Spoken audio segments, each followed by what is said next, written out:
Salut à tous et bienvenue sur notre chaîne. Je suis Nepson Anator, analyste Business Intelligence. Dans cette vidéo, nous allons explorer un concept fascinant et très utile.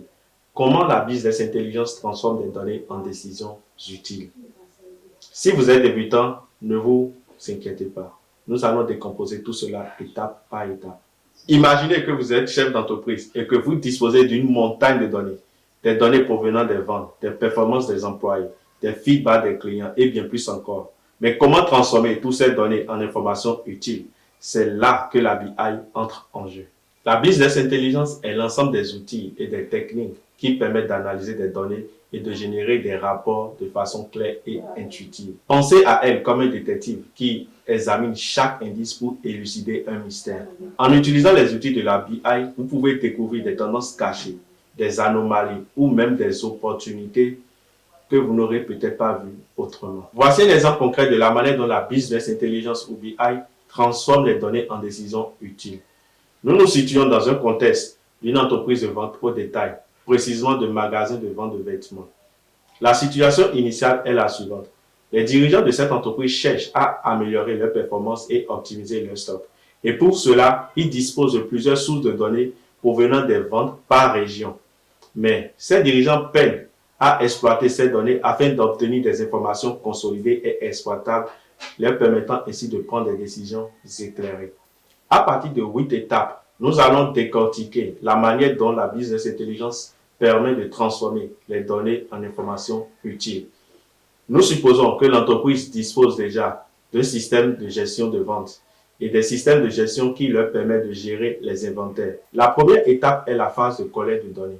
Les données étant disponibles et provenant de plusieurs sources, c'est-à-dire les données des différentes régions de vente, la business intelligence aide l'entreprise à centraliser toutes ces données. La deuxième étape est celle de l'intégration et du nettoyage. Une fois les données centralisées, elles seront convergées dans ce qu'on appelle entrepôt de données.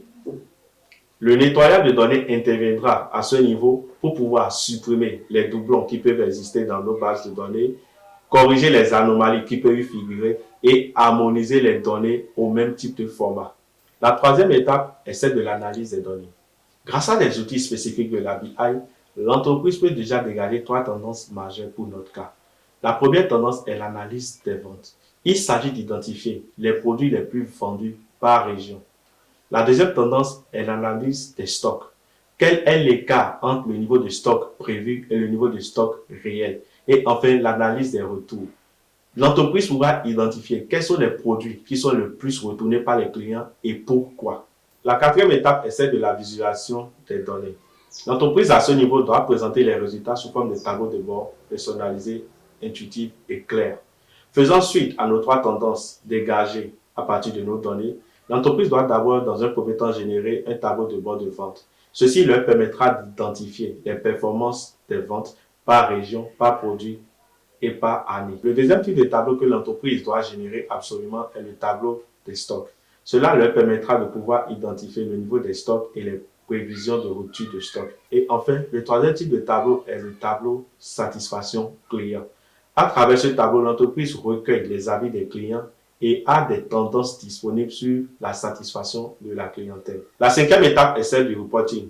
En plus des données disponibles, les responsables par région doivent fournir des rapports. Deux types de rapports précisément. Principalement le rapport de performance. Ce rapport permet d'identifier le type de produit le plus populaire dans une région et le moins populaire. Et le deuxième rapport est ce qu'on appelle le rapport d'inventaire. Ce rapport en réalité permet d'identifier le produit à fort risque de pénurie et de pouvoir proposer des solutions de réapprovisionnement. La sixième étape est celle de la prédiction et de la prévision.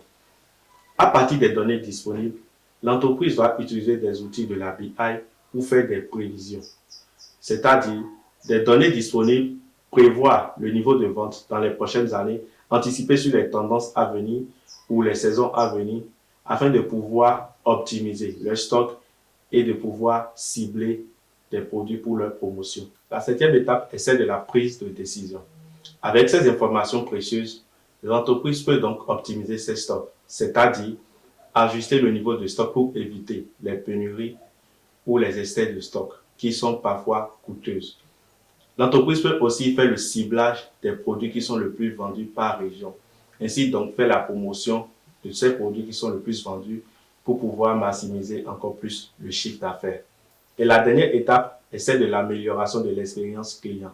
Grâce à la BI, l'entreprise a pu donc identifier les produits qui sont les plus retournés. Elle examinera donc ces produits pour améliorer la qualité sur ces produits. La huitième et dernière étape est celle du suivi et de l'ajustement. Les tableaux de bord permettent de suivre l'impact des décisions prises et de les ajuster aux besoins. Grâce à la BI, l'entreprise a pu dans un premier temps augmenter son chiffre d'affaires. Les promotions sont mieux ciblées, ce qui a conduit à une augmentation des ventes. Dans un premier temps, la réduction de ses coûts. Les niveaux de stock sont optimisés, réduisant ainsi les coûts liés aux essais et aux ruptures de stock. Et enfin, l'amélioration de la satisfaction client. Une meilleure gestion des produits et des stocks ont pu améliorer l'expérience d'achat, augmentant ainsi la satisfaction des clients.